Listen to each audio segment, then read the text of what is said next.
他刚才车上开的空调。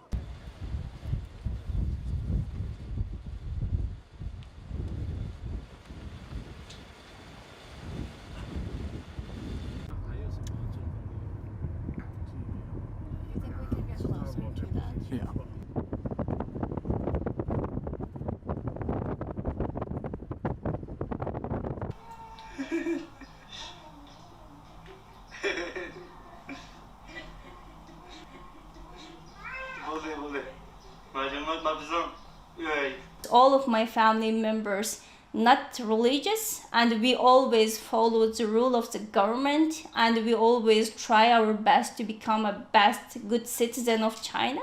But unfortunately, they are just arrested, and I can't find any reason.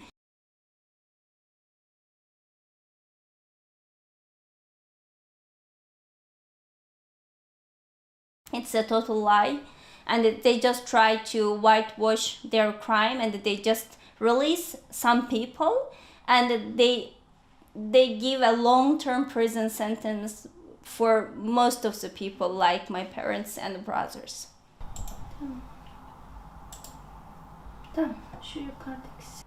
And this is Halamet Davut and Muradiljan Halim.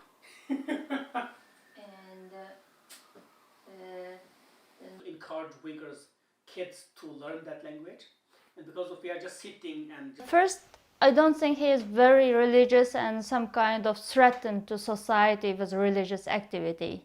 Second, and how the government know what is he thinking without seeing his action. Third, he is the one is very kind from the beginning. And how could it be possible he suddenly become a terrorist or a threatened person?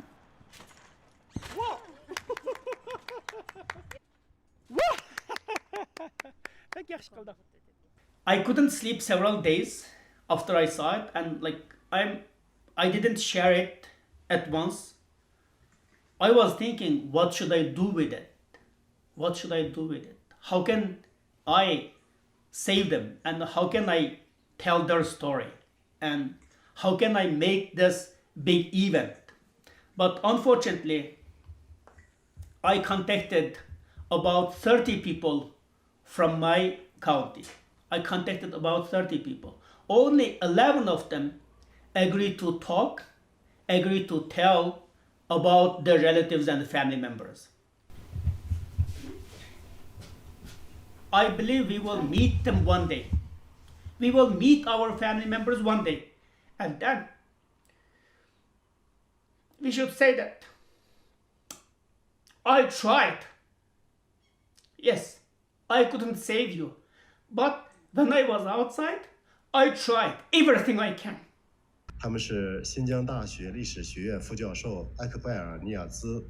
我们呢始终坚持公民在法律面前一律平等，绝不会呢专门针对特定的地域、民族、宗教，更不会专门的针对维吾尔族。I think the state is trying to reframe the narrative and say, no, all of these people are actually criminals. They're not people that we're just, detaining arbitrarily because of their ethnicity and age and religious practice. They're criminals. And so there's a kind of obfuscation or a hiding of the lack of due process.